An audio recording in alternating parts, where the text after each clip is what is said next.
പോസ്റ്ററിൽ നായികമാരെ കാണിച്ചിരിക്കുന്ന ആൾക്കാർ അത് കണ്ട് കയറാൻ വേണ്ടിയിട്ടായിരിക്കും. പിന്നെ അതൊന്നുമല്ല സബ്ജക്റ്റ്. പോരെ പടം കോമഡി വർക്കൗട്ടായില്ല. എനിക്ക് വർക്കൗട്ടായില്ല, കോമഡി വർക്കൗട്ടായില്ല. കണ്ടുകൊണ്ടിരിക്കാൻ കൊള്ളാം, രസമുള്ള പടമാണ്, കണ്ടുകൊണ്ടിരിക്കാം. പിന്നെ ഇതിൻ്റെ നല്ല നല്ല അഭിനയമാണ്, കൊള്ളാം, ബോറടിക്കത്തില്ല, നല്ല കോമഡിയാണ്. കണ്ടിരിക്കാം. കോമഡി, ഫുൾ കോമഡിയാണ്. വിനീത് ശ്രീനിവാസൻ നന്നായിട്ട് അഭിനയിച്ചിട്ടുണ്ട്. കണ്ടിരിക്കാം. നല്ല പടം. മെസ്സേജ് ഒന്നും അല്ല, ഇപ്പോഴത്തെ കാലത്ത് ഒരു ഇത് പെണ്ണിട്ടാത്തതിൻ്റെ സംഭവമൊക്കെയാണ് കാണിക്കുന്നത്. നല്ല തമാശകളുള്ള കുറച്ച് പോർഷൻ ഉണ്ടായിരുന്നു. സെക്കൻഡ് ഹാഫ് ടോട്ടലി വർക്കായില്ല. ഫസ്റ്റ് ഹാഫിനകത്ത് കുറച്ച് നല്ല മൊമെന്റ്സ് ഉണ്ടായിരുന്നു, കുറച്ച് നല്ല തമാശകളുണ്ടായിരുന്നു. കാര്യം ഒരു സ്ത്രീവിരുദ്ധത പറയുന്ന ഒരു മനുഷ്യൻ്റെ സീരിയസ് ആയിട്ടുള്ള ആക്ടിവിറ്റീസ് എന്ന് പറയുന്നത് നമുക്ക് തമാശ തന്നെയാണ്. സെക്കൻഡ് ഹാഫ് എന്തൊക്കെയോ പറഞ്ഞ് എങ്ങനെയൊക്കെയോ എത്താതെ അങ്ങനെ അങ്ങ് തീർന്നു പോയി. പേഴ്സണലി എനിക്ക് വർക്കായില്ല. പ്രത്യേകിച്ച് അങ്ങനെ സിഗ്നിഫിക്കൻ്റ് ആയിട്ട് പറയാൻ മാത്രം തോന്നില്ല. നമ്മൾ കണ്ടിട്ടുള്ള സാധനങ്ങൾ തന്നെയാണ്. പക്ഷേ എന്നാലും ഒട്ടും എന്താ പറയുക, ഒരു സുഖം തോന്നില്ല. പേഴ്സണലി വർക്കായില്ല.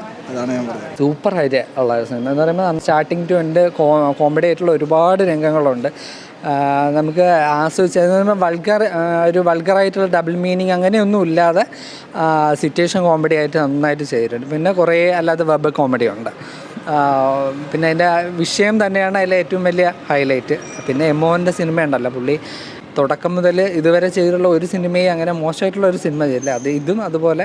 പുള്ളി അധികം സിനിമ ചെയ്യുന്ന ആളല്ല, ചെയ്യുന്ന സിനിമകൾ വളരെ സാമൂഹ്യ പ്രസക്തിയുള്ള, പക്ഷേ ഇത് ഒരുപാട് തമാശയുള്ള സിനിമയാണ്, നല്ല രസമുള്ള സിനിമയാണ്. എല്ലാവർക്കും കുടുംബസമേതം ധൈര്യമായിട്ട് വന്നിരുന്ന് കാണാൻ പറ്റുന്ന നല്ലൊരു മൂവിയാണ്. ഉണ്ട് സ്റ്റാർട്ടിങ് ടു ഉണ്ട്. നമുക്ക് ഇടയ്ക്കിടയ്ക്ക് ഇങ്ങനെ നമ്മളെ അങ്ങ് ചിരിപ്പിച്ചുകൊണ്ടിരിക്കും സിനിമ. നമ്മൾ തലയിൽ കൈവച്ച് ചിരിക്കും എന്നൊക്കെ പറയില്ല, അമ്മാതിരിയുള്ള സീനുകളൊക്കെ ഉണ്ട്. ജൻ പയ്യന്മാർക്കും കണക്റ്റ് ആവുന്ന സിനിമ തന്നെയാണ്, എല്ലാവർക്കും ഇഷ്ടപ്പെടും.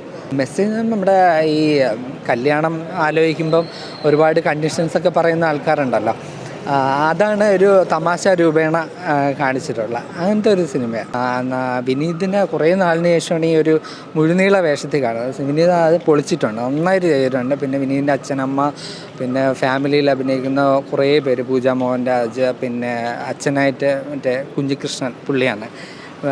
അവരൊക്കെ ഒരുപാട് നമ്മളെ ഈ പഴയ നമ്മുടെ പ്രിയദർശൻ്റെ സിനിമകളൊക്കെ അല്ലേ, പഴയ സിനിമകൾ, അതിലേക്കുള്ള കണക്റ്റഡ് ആയിട്ടുള്ള കുറേ രസിപ്പിക്കുന്ന കുറേ രംഗങ്ങളുണ്ട്. നായികമാരും ഉണ്ട്. നായികമാർക്ക് ഇങ്ങനെ ഇടയ്ക്കിടയ്ക്ക് ഒരുപാട് പേരുണ്ട്. അപ്പോൾ അവരിങ്ങനെ ഇടയ്ക്കിടയ്ക്ക് വന്നുകൊണ്ടിരിക്കാം. നിഖില, വിമൽ, പിന്നെ അങ്ങനെ കുറേ പേര്, അവരെല്ലാം ഇങ്ങനെ ഇടയ്ക്കിടയ്ക്ക് ഓരോരോ ഗ്യാപ്പിൽ ഇങ്ങനെ വന്നുകൊണ്ടിരിക്കും. ഇവർ വന്നവർ തന്നെ വീണ്ടും വീണ്ടും വരും.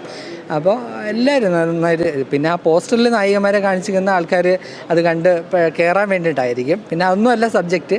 അതിൻ്റെ ഈ സിനിമയുടെ ആ സബ്ജക്റ്റാണ് എൻ്റെ ഹൈലൈറ്റ്.